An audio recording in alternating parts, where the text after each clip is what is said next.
এখন মানুষ দেরিতে কেন বিয়ে করছে?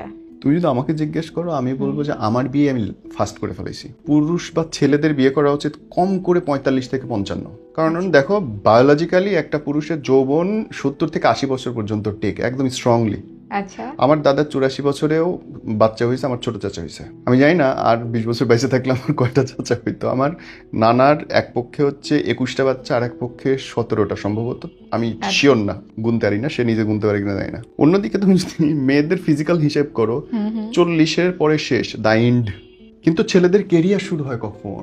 That's the question. পৃথিবীতে কোনো নারী বেকার না, প্রত্যেকটা নারীর পেশায় লেখা থাকে কিছুই না করলেও গৃহিণী, সে কিন্তু স্বনির্ভর। আর ছেলেদের ওই গৃহটা তৈরি করার জন্য তাকে চাকরি করতে হবে, ব্যবসা করতে হবে, ফ্রিল্যান্সিং করতে হবে, যা ইচ্ছা করতে হবে। এবং অনার্স মাস্টার্স করে প্রথমে জব করবে 18,000 টাকা, ও দিয়ে নিজেই চলতে পারবে না। 30 থেকে 35 হইলে তখন তার বেতন হবে 40,000 টাকা, তা দিয়েও তার চলে না। 40-এর পরে গিয়ে জেনারেলি 50-এর উপরে ওঠে বা লাখের কাছাকাছি যায়, তখন গিয়ে সে বিয়ে করতে পারবে। এই যে দীর্ঘদিনের অর্থনৈতিক শোষণ, এই যে পুরো দায়িত্ব নেওয়ার অসুবিধা, পুরুষরা বিয়ে করতে চায় না এই কারণে। নাম্বার 1। নাম্বার 2, তুমিই বলো তোমার সামনে এমন কোন ছেলে আছে যাকে তুমি দেখলে বলবো যে আমি এটা বিয়ে করতে চাই? থাকলে তুমি এতদিন করে ফেলতে নাই। বিয়ে করার সময় মেয়ে খুঁজে পায় না ছেলেরা, মেয়েরা ছেলে খুঁজে পায় না। কারণ হচ্ছে আমাদের এক্সপেকটেশন। তুমি তোমার বাপের যে স্ট্যান্ডার্ড সেটা তুমি তোমার হাজবেন্ডের মধ্যে চাও। আরে ভাই, তোমার বাপকে তুমি দেখতেছো আজকে বিয়ের তার 26 বছর পরে। বিয়ের শুরুতে তোমার বাপের কি ছিল? কিচ্ছু ছিল না, একটা ভাঙা সাইকেল, তাও তোমার মার বাড়ি থেকে যৌতুক আনছিল অধিকাংশ সময়। আগে সাইকেল দিত আর ট্যান্ডিস্টার দিত।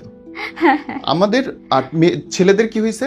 ছেলেরা ফেসবুকে, ইনস্টাগ্রাম, টিকটকে ফিল্টার মারা ছবি দেখে ক্যাপশন আঁকায় ভেবে যাচ্ছে, গিয়া দেখে সকিনা বসে আছে সামনে। ও মাই গড। ইয়ো ম্যান, তো কি করবে? এক্সপেকটেশন আমাদের সবার বেড়ে গেছে, সেই তুলনায় চোখের সামনে সব পান্তা ভাত। দ্যাটস দ্য রিজন আমাদের বিয়ে হচ্ছে না। এবং আমি নিশ্চিত এই ঝামেলা বাড়তেই থাকবে। সবচেয়ে বড় ঝামেলা হবে হচ্ছে এর পরে বাচ্চা নেওয়ার সময় বেড়ে যাবে কমপ্লিকেসি। দেখবা প্রচুর IVF সেন্টার বেড়ে যাবে বিভিন্ন জায়গায়, কৃত্রিম পদ্ধতিতে বাচ্চা নেওয়ার প্রতিষ্ঠান বাড়লো বলে। অলরেডি শুরু হয়েছে, ফার্মগেট মোর সহ চারদিকে দেখবে এগুলো ভরা। কারণ হচ্ছে এটাই, দেরিতে বিয়ে। এবং এই জন্য ইসলাম বলে বিয়ে তখন করা উচিত যখন তোমার অর্থনীতি ঠিক না, যখন তোমার মনে হবে যে তোমার বিয়ে করা উচিত। রিজেকের মালিক তুমি, আমি না, ওই যে উপরে বসে আছেন উনি দিয়ে দিবে। করে ফেলো, 1টা 2টা 3টা 4টা যে কটা ইচ্ছা বিয়ে করো, আর তাড়াতাড়ি করো।